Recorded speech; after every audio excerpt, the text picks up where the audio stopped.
মার্কিন চুক্তি করে দেশ বিক্রি করে দিয়ে গেছে ডক্টর মোহাম্মদ ইউনূস। গোপন তথ্য ফাঁস। এদিকে ফেঁসে যাচ্ছে বিএনপি সরকার।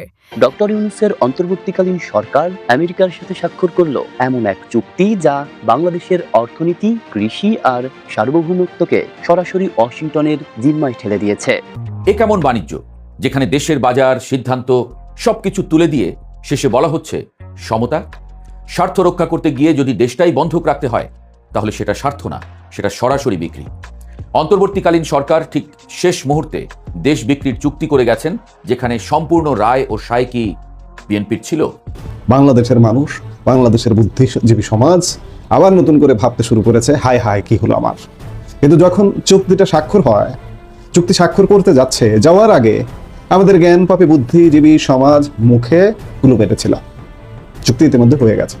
আওয়ামী লীগ তো 15 বছর ক্ষমতায় ছিল, আমরা তো কখনোই এই ধরনের কাজ করে নাই। আমাদের নেতাকর্মীরা, আমরা গণতন্ত্রে বিশ্বাস করি, গণতন্ত্র প্রতিষ্ঠা করেছি, আমরা দেশের মানুষের উন্নয়নে বিশ্বাস করি, মানুষের জীবনমান উন্নয়ন করেছি। তো অপরাধটা কি? বঙ্গবন্ধু কন্যা 17 বছর যেই তলাবিহীন ঝুড়ি দেশটা ছিল, সেখান থেকে উত্তরণ করে কোথায় নিয়ে এসেছিলেন, এটা আপনারা এখন ক্ষণে ক্ষণে, প্রতি মুহূর্তে, প্রতি সেকেন্ডে অনুধাবন করবেন। আপনারা ভাববেন আর চোখের জল ফেলবেন আর কান্না করবেন যে শেখ হাসিনা এই বঙ্গের মানুষের জন্য কতটা প্রয়োজনীয় ছিলেন, কতটা গুরুত্বপূর্ণ ছিলেন। এখন কেমন লাগছে? ভালো লাগতেছে না? আসসালামু আলাইকুম দর্শক, সিগন্যাল বিডি চ্যানেলের নতুন একটি গুরুত্বপূর্ণ নিউজ ভিডিও নিয়ে আপনাদের মাঝে হাজির হলাম। প্রিয় দর্শক, বাংলাদেশের বর্তমান রাজনৈতিক প্রেক্ষাপট জানতে যারা এই ভিডিওটিতে ক্লিক করেছেন, তাদের সবাইকে বলবো আপনারা ধৈর্য সহকারে পুরো ভিডিওটি দেখতে থাকুন, কারণ এই ভিডিওটিতে এমন কিছু তথ্য বা উপাত্ত শেয়ার করা হয়েছে যা জানলে আপনারা অবাক হবেন। প্রিয় দর্শক, ইতিমধ্যে আপনারা অনেকগুলো ভিডিওর অংশবিশেষ দেখে নিয়েছেন এবং আশা করি দেখেই বুঝতে পেরেছেন আজকের ভিডিওটি কতটি গুরুত্বপূর্ণ এবং আকর্ষণীয় হতে চলেছে। এখনো যারা আমাদের চ্যানেলটি সাবস্ক্রাইব করেননি, তাদের সবাইকে বলবো আমাদের চ্যানেলটি সাবস্ক্রাইব করে পাশে থাকা বেল আইকনটি অন করে দিবেন। আর যারা ইতিমধ্যেই সাবস্ক্রাইব করেছেন তাদেরকে অসংখ্য ধন্যবাদ। তো প্রিয় দর্শক, চলুন আর কথা বাড়াবো না, একটি লাইক দিয়ে মূল ভিডিওতে যাওয়া যাক। দেশ বিক্রির কথা তো অনেক শুনেছেন, কিন্তু আপনি কি জানেন একটি দেশ কখন ঠিক কিভাবে বিক্রি হয়? যখন আমাদের দেশের জনগণের অজান্তেই আমাদের ভাগ্য লিখে দেওয়া হয় অন্য কোনো দেশের পররাষ্ট্র দপ্তর থেকে। গত ত্রয়োদশ জাতীয় সংসদ নির্বাচনের মাত্র 2 দিন আগে যখন পুরো দেশ ভোটের আমেজে মত্ত, তখন পর্দার আড়ালে ঘটে গেল এক নজিরবিহীন ঘটনা। ডক্টর ইউনূসের অন্তর্বর্তীকালীন সরকার আমেরিকার সাথে স্বাক্ষর করল এমন এক চুক্তি যা বাংলাদেশের অর্থনীতি, কৃষি আর সার্বভৌমত্বকে সরাসরি ওয়াশিংটনের জিম্মায় ঠেলে দিয়েছে। আজ আমরা জানবো সেই এগ্রিমেন্ট অন রেসিপ্রোকাল ট্রেডের অন্তরালে থাকা কিছু ভয়ঙ্কর সত্য, যা শুনলে যে কোনো দেশপ্রেমিক নাগরিকের রক্ত হিম হয়ে যাবে। গল্পের শুরুটা হয়েছিল 2025 সালের এপ্রিলে। মার্কিন প্রেসিডেন্ট ডোনাল্ড ট্রাম্প তার বাণিজ্য যুদ্ধের অংশ হিসেবে বাংলাদেশি পণ্যের ওপর শুল্ক 15% থেকে বাড়িয়ে এক লাফে 37% করে দিলেন। আমাদের তৈরি পোশাক খাত পড়ে গেল মহাবিপদে। এই শুল্ক কমানোর জন্য ব্যবসায়ী আর সরকার মরিয়া হয়ে উঠল। আর ঠিক এই সুযোগটি নিল ট্রাম্প প্রশাসন। তারা শুল্ক কমিয়ে 19% নামানোর টোপ দিল, কিন্তু বিনিময়ে তারা চাইল দাসত্ব। নির্বাচনের ঠিক 2 দিন আগে অত্যন্ত গোপনীয়তার সাথে সই হলো এগ্রিমেন্ট অন রেসিপ্রোকাল ট্রেড চুক্তি। দেশের সাথে দেশ চুক্তি করবে, এটাই স্বাভাবিক, কিন্তু সমালোচকদের মতে এটি একটি গোলামি চুক্তি। আসুন জেনে নেই কি আছে এই চুক্তিতে, কেন এই চুক্তিকে মার্কিন দাসত্ব চুক্তি বলা হচ্ছে। চুক্তির প্রথমেই বলা আছে, এখন থেকে চীন বা রাশিয়ার বদলে আমাদের বাধ্য হয়ে আমেরিকার অস্ত্র কিনতে হবে। আমেরিকার অপছন্দের কোনো দেশ থেকে পারমাণবিক চুল্লি বা জ্বালানি কেনা যাবে না। কিনলেই আরোপ হবে শাস্তিমূলক শুল্ক। আমেরিকা যদি অন্য কোনো দেশের ওপর নিষেধাজ্ঞা দেয়, বাংলাদেশকেও বাধ্য হয়ে সেই দেশের ওপর নিষেধাজ্ঞা দিতে হবে। অর্থাৎ আমাদের বন্ধু কে হবে তা ঠিক করে দেবে হোয়াইট হাউস। শর্ত অনুযায়ী আমাদের $15 বিলিয়ন এলএনজি, 15টি বোয়িং বিমান আর প্রতি বছর $3.5 বিলিয়ন মার্কিন গম, সয়াবিন ও গরুর মাংস কিনতে হবে। প্রায় 4400টি মার্কিন পণ্য বিনা শুল্কে ঢুকবে আমাদের বাজারে। ভাবুন একবার, লক্ষ কোটি টাকার ঋণের বোঝা চাপবে আপনার কাঁধে। আমাদের বন্দর আর জাহাজের তথ্য সরাসরি তদারকি করবে মার্কিন প্রশাসন। এমনকি আমাদের কাস্টমস লেনদেনের ডাটা স্ক্রিন শেয়ারিং এর মাধ্যমে তাদের দেখাতে হবে। অর্থাৎ বাংলাদেশের নিরাপত্তা ও গোপনীয়তা বলে কিছুই থাকবে না। মার্কিন ওষুধ আর কৃষিপণ্য কোনো পরীক্ষা ছাড়াই এদেশে ঢোকার অনুমতি দিতে হবে। আপনার বা আপনার সন্তানের স্বাস্থ্য নিয়ে এই জুয়া খেলার অধিকার দেওয়া হচ্ছে মার্কিনীদের। স্বভাবত সাধারণ মানুষের মনে প্রশ্ন দানা বেঁধেছে। জুলাই গণ অভ্যুত্থানে হাজারো ছাত্র জনতা প্রাণ দিয়েছিল কি একটি দেশের তাবেদারি করার জন্য?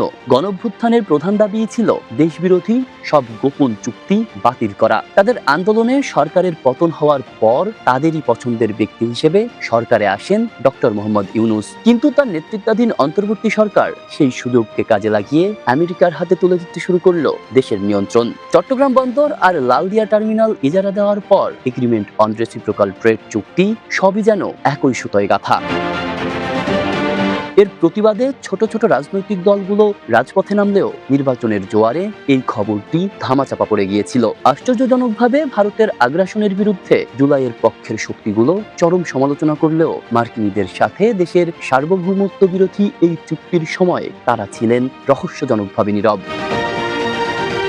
নির্বাচন হয়ে গেছে, নতুন সরকার এসেছে, কিন্তু প্রশ্ন হলো বিজয় উদযাপনে মত্ত বিএনপি সরকার কি এই দাসত্বমূলক চুক্তি বাতিলের সাহস দেখাবে, নাকি তারাও ইউনূস সরকারের মতোই আমেরিকার নিয়ন্ত্রণকে মেনে নেবে? আপনি যদি সাম্প্রতিক সময়ের দিকে তাকান, দেখবেন বাংলাদেশ তেলের বাজারে নিজস্ব সিদ্ধান্ত নিতে যেন কেমন এক অদৃশ্য দেয়ালে আটকে যাচ্ছে। কোথা থেকে কিনবে, কি দামে কিনবে, এসব প্রশ্নের উত্তর আর একা দিতে পারছে না। যেন কোনো এক অদৃশ্য অভিভাবক কানে কানে বলে দিচ্ছে এটা করবে, ওটা করবে না। এই অদৃশ্য অভিভাবকের জন্ম কিন্তু হঠাৎ করে হয়নি। এর বীজ বপন করা হয়েছে একটি চুক্তির মাধ্যমে, যা হয়েছিল নিঃশব্দে, তাড়াহুড়োয় এবং বিস্ময়করভাবে জনচক্ষুর আড়ালে। গত 9 ফেব্রুয়ারি অন্তর্বর্তীকালীন সরকার যুক্তরাষ্ট্রের সঙ্গে এমন একটি বাণিজ্য চুক্তি স্বাক্ষর করল, যা নিয়ে যত কম কথা বলা হয়েছে তার প্রভাব তত বেশি। 12 ফেব্রুয়ারি জাতীয় সংসদ নির্বাচন, মাত্র 3 দিন আগে একটি অনির্বাচিত সরকার এমন একটি দীর্ঘমেয়াদী গভীর প্রভাববাহী চুক্তিতে স্বাক্ষর করল, যার দায়ভার তাদের বহন করার কথা নয়। প্রশ্ন উঠেছে, কিন্তু উত্তর মেলেনি। যেন প্রশ্নগুলো বাতাসে উঠছে আর উত্তরগুলো কোথাও ইচ্ছাকৃতভাবে লুকিয়ে রাখা হয়েছে। জাতীয় নির্বাচনের ডামাডোলে এ নিয়ে তেমন আলোচনা হয়নি। এর মধ্যেই সমালোচনা শুরু হলে পররাষ্ট্রমন্ত্রী ডক্টর খলিলুর রহমান বললেন, বিএনপি ও জামায়াতকে আগেই জানানো হয়েছিল, তাদের সম্মতিও নেওয়া হয়েছে। জামায়াত সঙ্গে সঙ্গে আপত্তি জানিয়েছে এবং নিজের অবস্থান পরিষ্কার করে বলেছে, না, এমন কিছু হয়নি। তবে বিএনপি নীরব।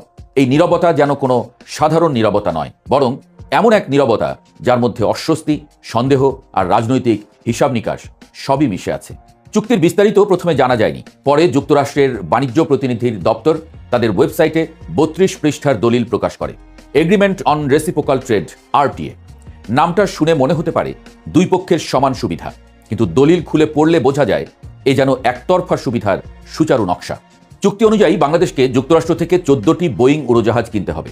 আগামী 15 বছরে $1500 কোটি জ্বালানি কিনতে হবে। বছরে $350 কোটি কৃষিপণ্য আমদানি করতে হবে।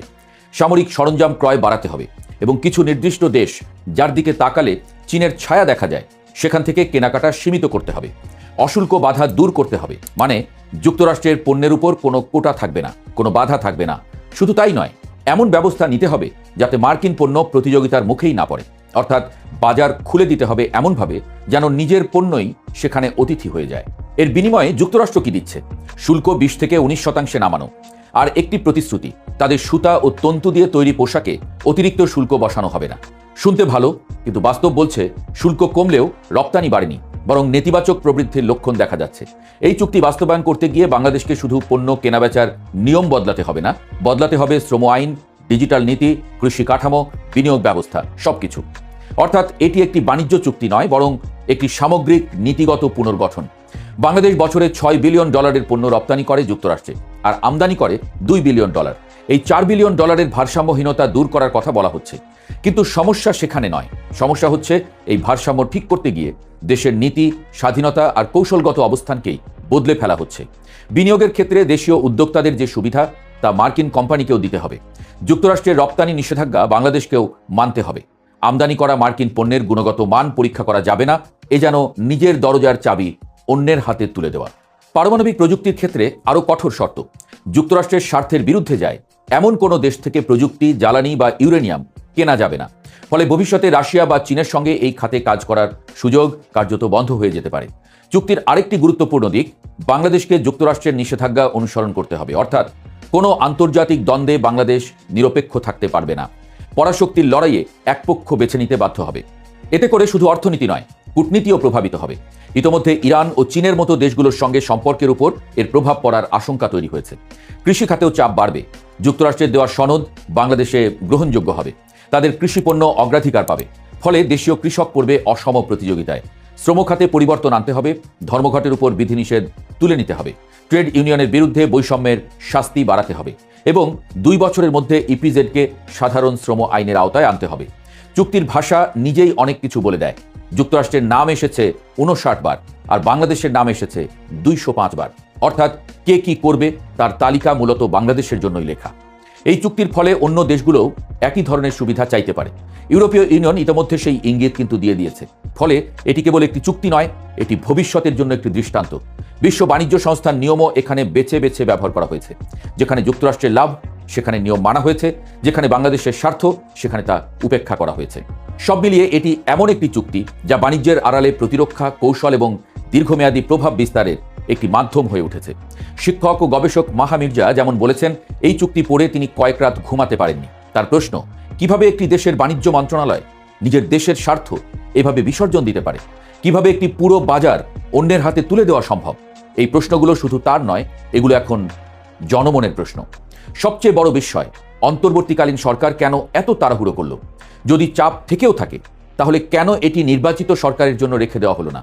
তাদের কি এমন দায় ছিল যা এত দ্রুত এই সিদ্ধান্ত নিতে বাধ্য করল?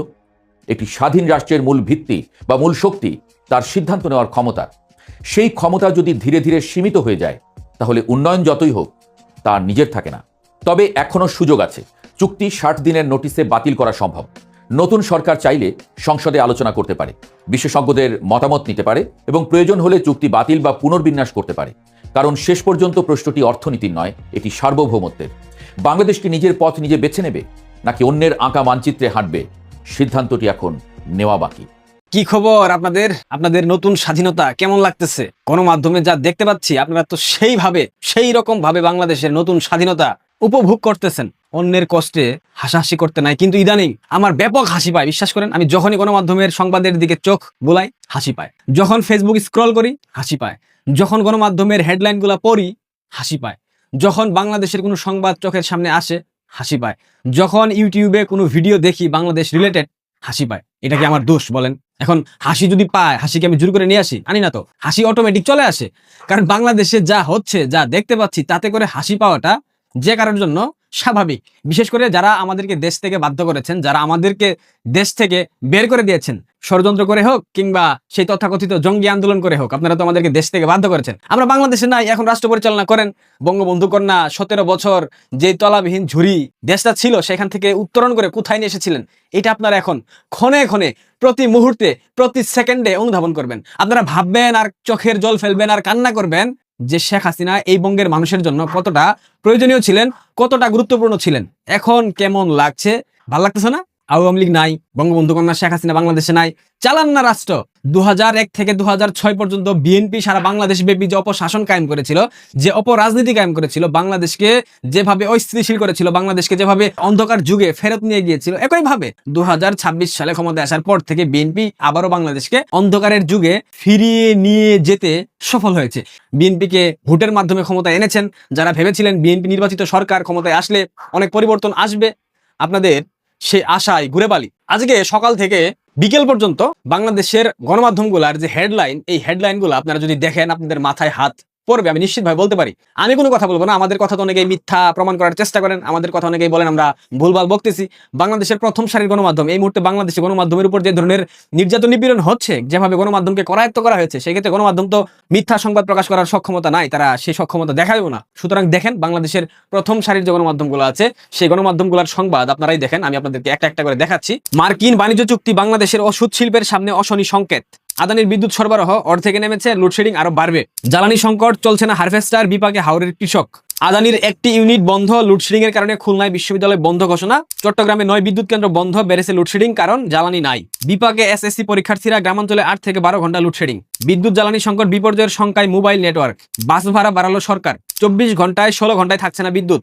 দীর্ঘ অপেক্ষায় মিলছে না তেল, সেচ নিয়ে বিপাকে কৃষকরা। নদ নদীতে 21,000 অবৈধ দখলদার। দামুর হুদায় তেলের অভাবে সেচ বন্ধ, দুশ্চিন্তায় কৃষক। ভিক্ষুক বাস্তুহীন ছাড়া করের কূপে সবাই আসছে বাজেটে কর ছাড় পাবেন না কৃষক শ্রমিক। ভাড়া পুনর্নির্ধারণের আগে ট্রাক ভাড়া বেড়েছে 10 থেকে 15,000 টাকা। হামে আক্রান্ত শিশুদের 72% টিকা পায়নি। অন্ধকারে ডুবে যাচ্ছে ব্যবসা বাণিজ্য জনজীবন। জাইমা রহমানকে নিয়ে ফেসবুকে বিতর্কিত পোস্ট করা শিক্ষার্থী আটক। সামাজিক যোগাযোগ মাধ্যমে স্ক্রল করে এই সংবাদগুলো আমি 1 ঘন্টার মধ্যে পেয়েছি, মানে 1 ঘন্টায় এই সংবাদগুলো আমার চোখের সামনে আসছে। তার মানে সকাল থেকে সন্ধ্যা পর্যন্ত বা বিকেল পর্যন্ত কতগুলা সংবাদ এই ধরনের আসবে সারা বাংলাদেশের, আপনারা ভাবতেই পারতেছেন। সুতরাং আপনারা বুঝতে পারছেন বাংলাদেশের কি পরিণতি অপেক্ষা করছে। আদানির বিদ্যুৎ ওই দিল্লি না ঢাকা স্লোগান এখন কোথায় গেল জনাব তারেক রহমান? আদানির বিদ্যুৎ চুক্তি হয়েছে, অসম চুক্তি, এখানে আদানিকে সুবিধা দেওয়া হয়েছে। এখন আদানির বিদ্যুৎ প্লান্টের একটা পার্ট, একটা ইউনিট বন্ধ যান্ত্রিক গোলযোগের কারণে। এর জন্য বাংলাদেশের 5 থেকে 6টা জেলায় বিদ্যুৎহীন হয়ে আছে, 16 ঘন্টা লোডশেডিং। কিভাবে সেচ হবে, কিভাবে শিক্ষার্থীরা পড়াশোনা করবে, কিভাবে আপনি এই প্রচন্ড তাপদাহে আপনি ফ্যান কিংবা এসির বাতাস খাবেন? 2001 সালে বিএনপি ক্ষমতায় আসার পর তৎকালীন সময়ে জ্বালানি মন্ত্রী কে ছিল? ইকবাল মাহমুদ টুকু। এই টুকু সাহেব এখনো বলতেছে আসলে কোনো জ্বালানি সংকট নাই, সংকটটা কৃত্রিম জ্বালানি মন্ত্রী। কৃত্রিম সংকট যদি হয়ে থাকে সেটা আপনারা নিরসন করছেন না কেন? ব্যবসায়ী যারা আছে এই মুহূর্তে তারা তো সবাই বিএনপি পন্থী। সুতরাং বিএনপি পন্থী অসাধু ব্যবসায়ী আছে এই মুহূর্তে যারা কৃত্রিম সংকটটাকে ডেকে এনেছে, তাদেরকে আপনারা থামান, সেটা তো পারতেছেন না। 2001 সালে যেমন টুকু সাহেব জ্বালানি মন্ত্রী ছিল, 2026 সালে এসে একই টুকু সাহেব জ্বালানি মন্ত্রী। আর বাংলাদেশের মানুষ জ্বালানির অভাবে এখন বিশ্বাস করেন আমার এত ভালো লাগে, এত ভালো লাগে, এত ভালো লাগে। বাংলাদেশের মানুষের পাপের ফল যে এত দ্রুত এত কঠিন ভাবে ভোগ করতে হবে এটা আমি ভাবি নাই। আমি না, কেউ ভাবেনি। সবাই ভেবেছিল 2-3 বছর হয়তো বা বিএনপি ঠিকঠাক মতো পরিচালনা করতে পারবে, কিন্তু বিএনপি যে 2 মাসের মাথায় ভাবে দেউলিয়া হবে, 17 বছর না খেয়েছিল, 17 বছর খায় নাই। এখন তো পেট পুরা ফাঁকা।